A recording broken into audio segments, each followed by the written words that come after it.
those worlds will come to ours. So much talk of AI and big tech today. Virtual worlds, what do they look like when we get there? Well, folks, we're not going there. They are coming here.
Smith, and I am proud and happy, man, because I'm about to moderate the Tron Ares panel. Put your hands together. Did you see that entrance? That shit costs more than Clerks. Kids, in 1982, the summer of 1982, I went to see a motion picture at a movie theater in Atlantic Highlands, New Jersey, that ironically I now own with a couple of my friends. When I went, I saw a visionary science fiction motion picture, man. Captured my imagination and wasn't appreciated in its time in 1982. But went on to become a cult classic, and then one day they made a sequel of it. And Jared Leto was in it, and we all know that movie was Blade Runner. That's right, Blade Runner came out in the summer of 1982. Do you want to know what else came out in the summer of 1982? I wrote it down, man, it's crazy. This is the competition that our beloved Tron had to put up with. Ready? The Thing. Star Trek II, The Wrath of Khan. Conan the Barbarian, Poltergeist, Mad Max 2, and a little independent film called E.T. So it's a big year for sci-fi, man, and into that very crowded arcade came rolling a light cycle, man. Tron light cycled into our lives and has not left. It shows incredible staying power, man. Disney will not stop Troning, for heaven's sakes, because we've all loved it for so long. And today we're going to talk about the latest iteration and perhaps the greatest iteration, because Tron is finally coming into the real world, kids. Please help me welcome to the stage a bunch of fine folks who are responsible for bringing y'all the grid, man. The movers and shakers behind Tron Ares. Welcome to the stage, creator of Tron, Steven Lisberger, man.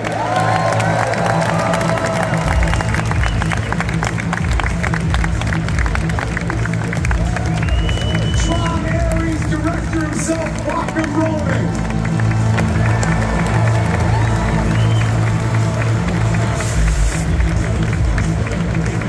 And now welcome the cast, Cameron Monaghan.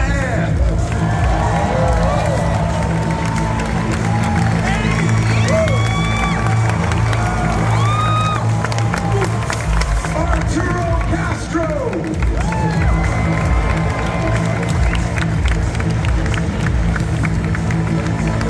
Hassan Minaj.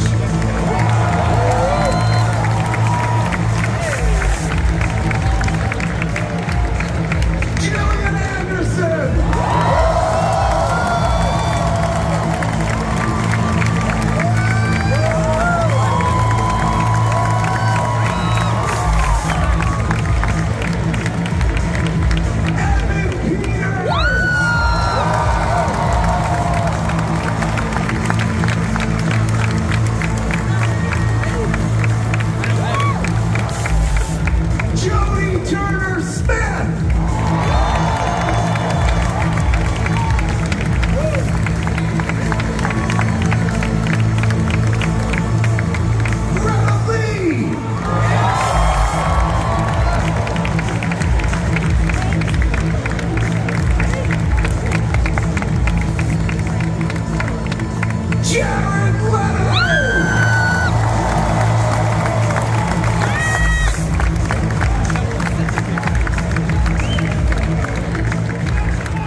Himself, ladies and gentlemen.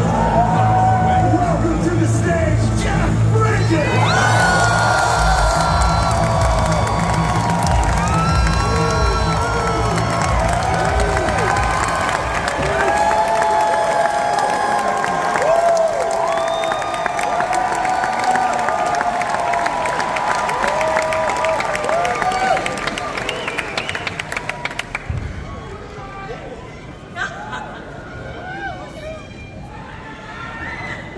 All right, kids, this is very exciting. We've got a lot to get to. There's a lot of footage you're going to see and whatnot. But first, let's talk to the movers and shakers, especially two kids who've been with this franchise since it began back in the year in the day. Mr. Bridges, how are you? Give it up for Jeff Bridges, ladies.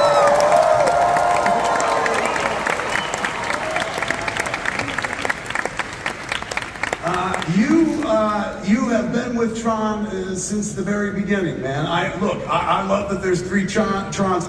It's a shame there's only one Fabulous Baker Boys, but I'm glad that there's three Trons, man. What has it meant to you across a storied acting career to be in this movie? It must mean a lot because you come back and Oh, cool, man. This guy here, give me your hand. Oh, yeah. Good, man. Steven. You know, what, 82, 43 years ago? Come on, man! Continuing the story, you know, just amazing. He created this wild world that is so much fun to be a part of. And these times, you know, artificial intelligence, that's on everybody's mind and hearts these days. And to be part of telling that story is so exciting for me. Wonderful to be a part of it. So the grid abides. What's that? The grid abides? The grid abides. Steven, it's your brainchild. This all came from you. Number one, I was a massive Animal Olympics fan when I was a kid, so thank you for that.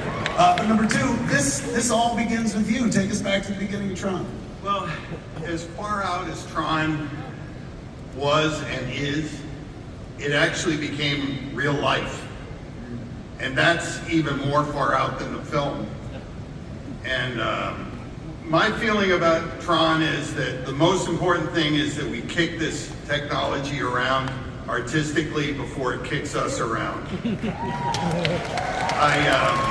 I'm weary from hearing all the grim news about the future, and the way to avoid that is to get talented people like the crew that's on my left and inspire young people about what can be done with this technology.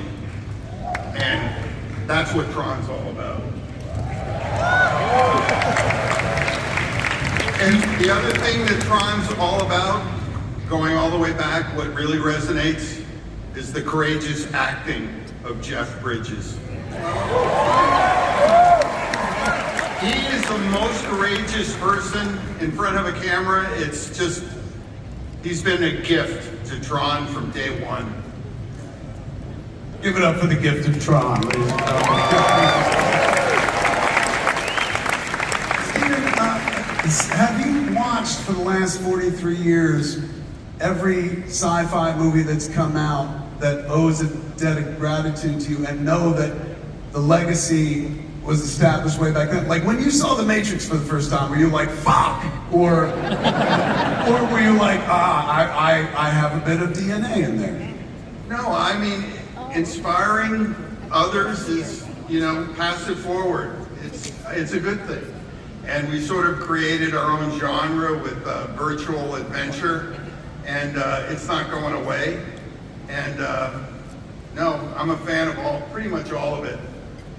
It was so ahead of its time. I remember like there were Academy Awards that year, and I think you guys got a costume nod, but they didn't nod you for visual effects because they were like, oh, it's using computers, it's cheating or something. Yeah, that was their line, which was, it's not so much that Tron was ahead of its time, it's that everyone else was late. Excellent point. Joachim, what first drew you to Tron, man? Well, you've done a bunch of things. What brought you into Tron Ares? Well, it's Tron, so it's like, you know, I was immediately drawn into it. I love the franchise, Lisberger's and Kosinski's movies before, I think in many ways are masterpieces. And, you know, I always dreamt about making science fiction. I think the topic is super interesting.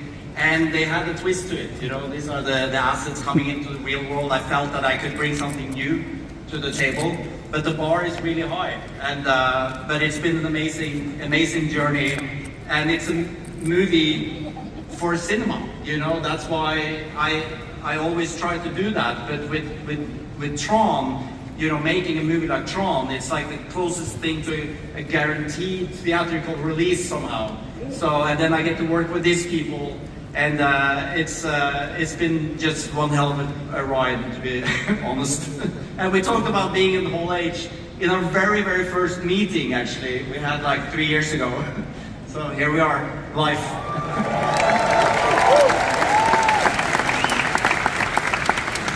Jared, you've got this is a passion project for you, from what I understand. You're not just in the movie. You spearheaded the movie. You're a Tron nerd at the end of the day. Is that what? I am an official Tron super fan. If I wasn't on the stage, I would be in the audience for sure, watching this panel right now, cheering like all these crazy people out here. What was it about Tron that drew you? Well, you know, it was 1982. Video games were exploding, and films were, you know, a huge part of my life when I was a kid, and this movie just grabbed a hold of me. It took me to a place that I'd never been before. It kind of rattled my imagination, and it showed me what was possible in the world. A lot of that had to do with the genius of this guy at my right, and a lot of that had to do with the genius of this guy over here, who's one of my heroes, Jeff Bridges. But, you know, I have to say, when I was young, you know, there were days where you just kind of didn't know what to grab a hold of, and movies like this really gave me something to dream for and dream about. And it's incredible. We worked on this movie for 10 years now. And it started with just the word Ares. And so to be up here with these people and this cast is just, it's a beautiful thing. I'm really grateful. Thanks.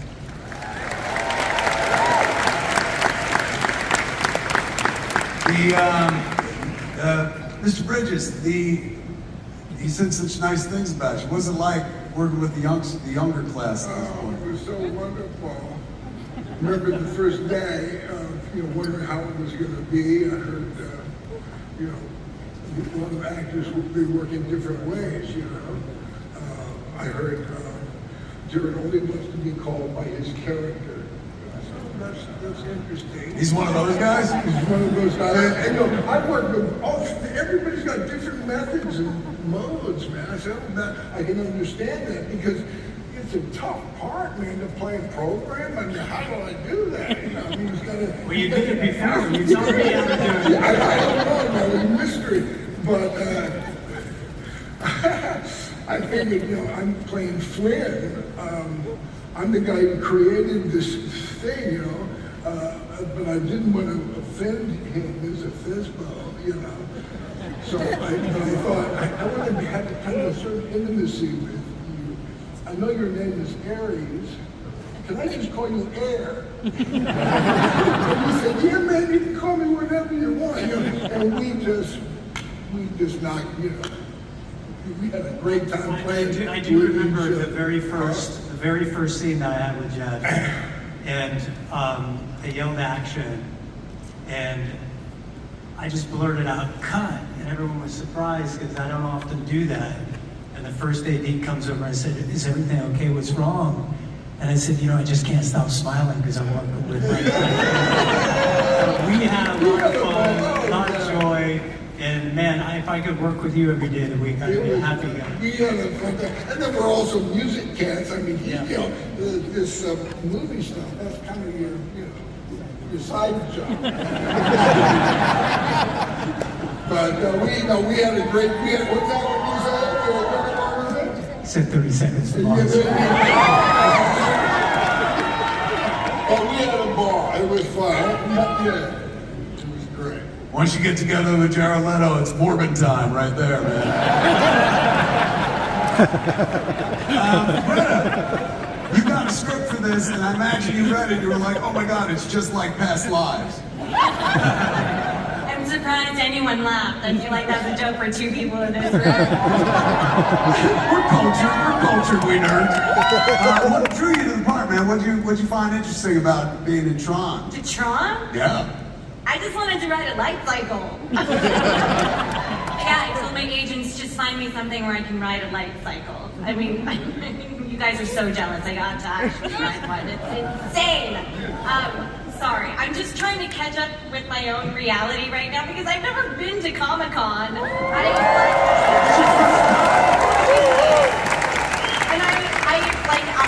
Am I doing this right? Like, I thought you guys would be in masks. Like, this is so wild. I never thought in 100 million years I'd be invited to participate in something like this. This massive, incredible, arguably the coolest franchise of all time. And I'm sitting here with these guys. I mean, it's totally insane. Totally insane. You talked about the light cycles, man. You got to be with I got to be with one. a light cycle. Yeah, I did. That was part of the draw, where you're just like, you know what, if I get to ride a light cycle, I'll totally do the flip. I mean, I never could have imagined that it could be that fun. And I just got to see the movie just a few days ago, and I don't think I'm gonna make it to October. I'm so excited. I feel like I'm gonna explode. Like I don't know how we're gonna make it. It's just so special, and I think it really is such an honor to have this movie that is so absolutely for the super fans and for the diehards, but I really think we have this exciting opportunity to usher in a whole new audience to Tron, and for a movie to be able to do that is something really rare and unique. I think we're going to be able to connect a lot of different people with this movie, so I'm just really excited. You guys want to see a little piece of what she's so excited about? We have a first look at the light cycle chase scene if you're here today, kids. You're going to see two programs, Ares and the second in command, Athena. They're going to enter the real world, directed on a mission to retrieve a valuable piece of code from Eve. So let's take a look.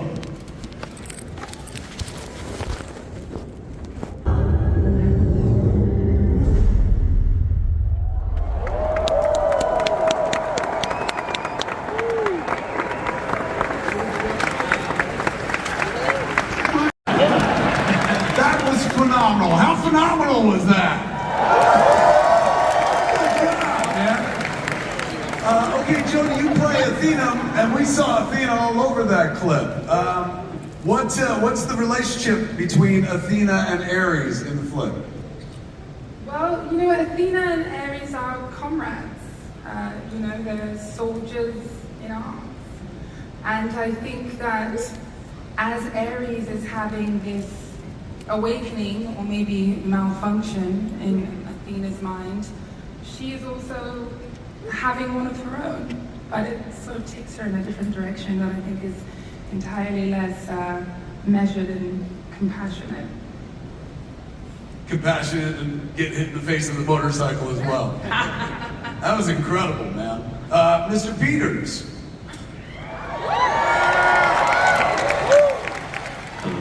You have been playing the role of a Dillinger, which has connections to the first one. That's David Warner, right? He played the original Dillinger. Yeah, big shoes to fill. Very big shoes. With Ed Dillinger, Sr. How do you approach a performance like this, where it's kind of, there's a bit of legacy involved? You're playing a relation to a character that started way back in the beginning.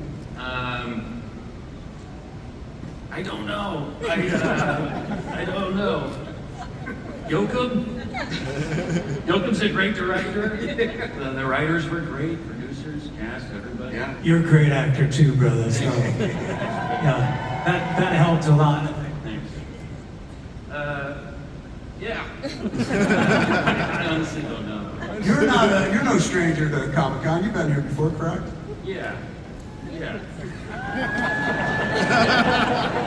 I remember because we couldn't shut you up or something like that. Great. All Dahmer quiet over there. Jillian.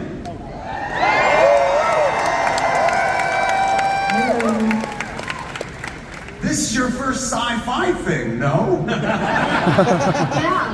Yeah, I've never done it before, and thought that it would be fun to step into this world. Yeah. Were you a Tron kid when you were a pup? I was, yeah. I was a Tron kid, and oh God, that's me. Have you ever been here before? Have you ever done Hall H before? Sorry, what? Have you ever done Hall H before at Comic-Con? Have you ever been here in this room? Yeah. I think it was bigger though. No! Oh! What? No. It was, yeah, I've been a few times. Yeah. It's pretty cool though. I haven't seen the film yet, so that was the first that I've seen. It looks pretty good, guys. What the fuck? Yeah. When I was a youngster in my 20s, the first dog I ever got was named Scully. And then after, we had that dog for a week, I was like, this dog's too needy, and we got another dog to pair up with it, and that was Mulder. That's pretty cool. Very cute. Hassan, I had no pets named after you whatsoever. Thank you. That would be wildly disrespectful. Give it Thank up you for so much. Hassan Manchero, man! Now, you're a couple of Comedy Central kids, man. What is it like to be in one of these big-ass movies?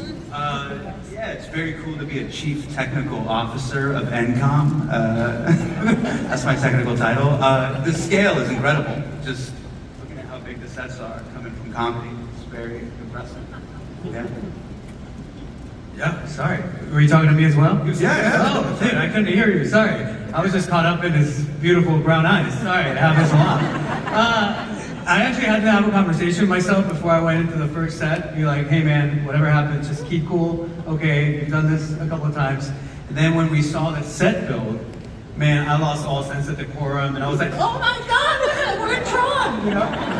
And it was like walking into Disneyland every day. And I'm not just saying that because they signed my checks, because they have my family hostage. Shout out to the Walt Disney Corporation. Thank you so much. And let this film bring as much shareholder value to the company as possible. Quarter is quarter. In the next fiscal quarter, we hope it goes up. And really what this is about is NCOM and its earnings. Which is a metaphor for the Walt Disney Corporation, one of the best corporations there is. in my life. I deal with them a lot. Yeah, now No, but shout out to the props department. They actually fully recreated Flynn's office from the 1982 film. And I don't know, I didn't steal anything from the props department, but everything looked exactly the way it did in the first film, which is really incredible. You kind of put it at me when you're like, I didn't do anything, but I thought we were going to keep that a secret. I have a disc. It's fine. I took one of the discs. I'm sorry, Disney. Jesus. Anyway, listen, man, it was a dream come true. Honestly, I thought we were shooting a rom-com until I just saw this footage. It doesn't look that romantic, but it was a dream come true. I can't wait to share it with all of you. And also the soundtrack, incredible. 9 Inch Nails.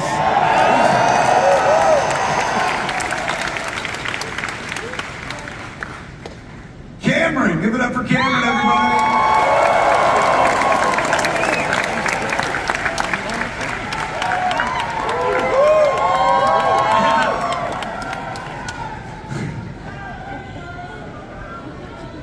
What is it like playing a program, my friend?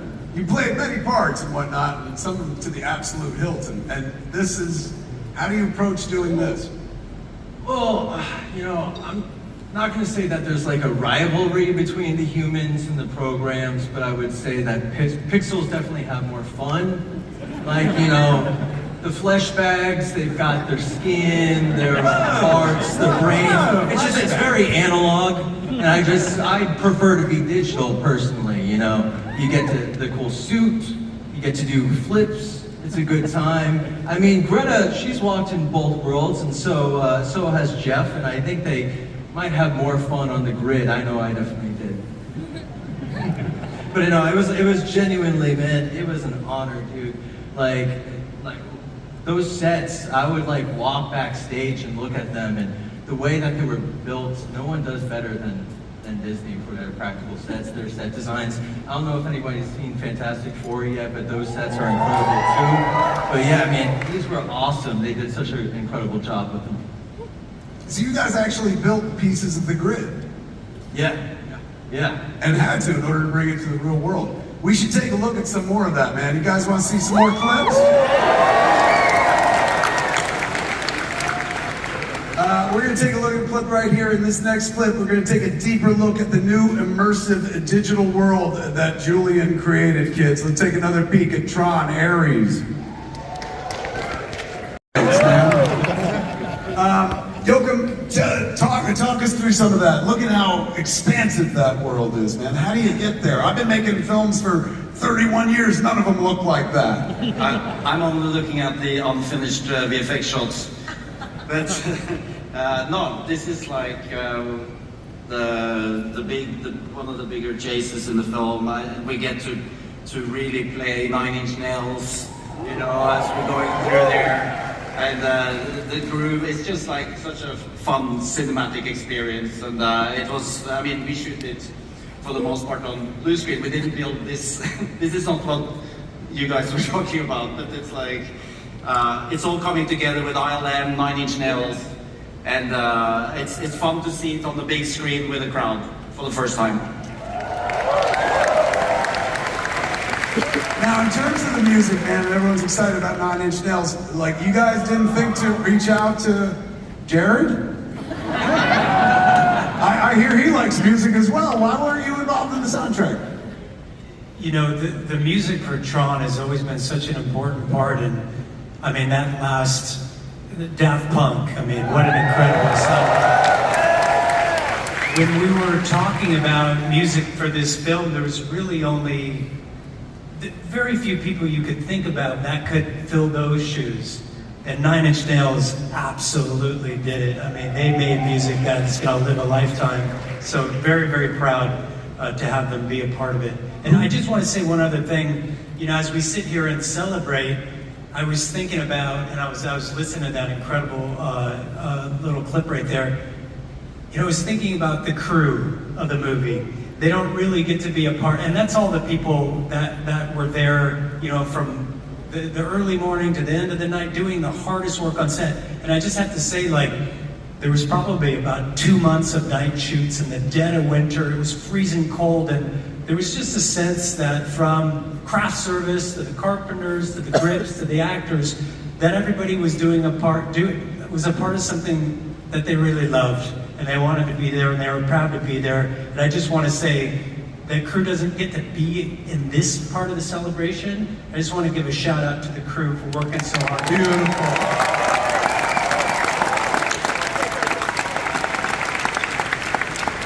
All right, kids, we got some final surprises for you, man, before you send you off into that good night. Number one, I'm excited to share that you're going to receive this Tron Ares San Diego Comic-Con exclusive piece of artwork to take home, man. Look at that. Posters only available here this weekend at San Diego Comic-Con. For those of you in this room, you can pick up your exclusive Tron Ares poster at the program premiums room. I want to, we're gonna do one more thing and show you one more thing, a surprise that we kind of held on.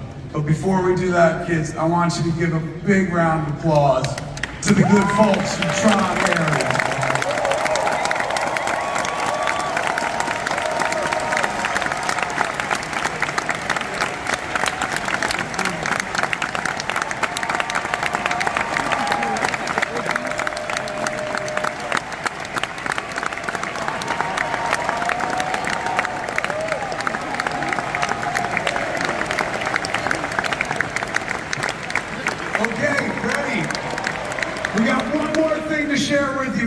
Just for you here in Hall H, we're going to leave you with an exclusive music video from 9 Inch Nails. It's for the single from the soundtrack, As Alive As You Need Me to Be. Let's kick back and watch it, say goodbye to the cast. You guys get out of here, man. Let's enjoy.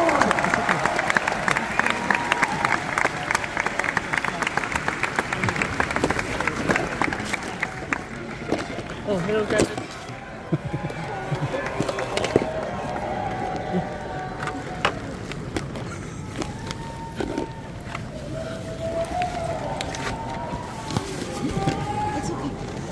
Please take it. Huh? Please take it.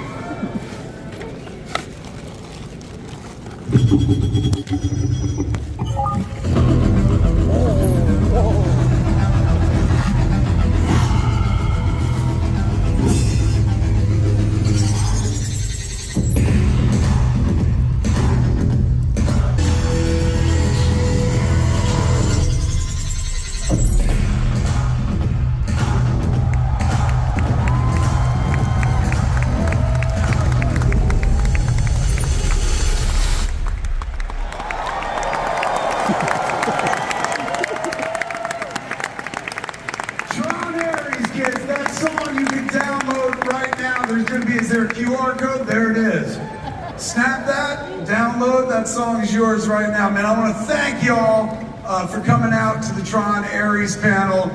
If you're around Comic-Con tomorrow, I'll be doing my panel here at Hall H tomorrow evening and stuff. Hope to see you there. Kids, give it up for the fine folks at Disney Marketing. They put on a hell of a show for you today, man. Means the world that you're all here, my friends. Go out and have the greatest Comic-Con 2025 that you can. Go celebrate the popular arts. Yes, things may be weird out in the world, but right here in Comic-Con, it's the weird we love. I love you all. Good night, everybody! Did they give you a ticket? Did they give you a ticket to go this one?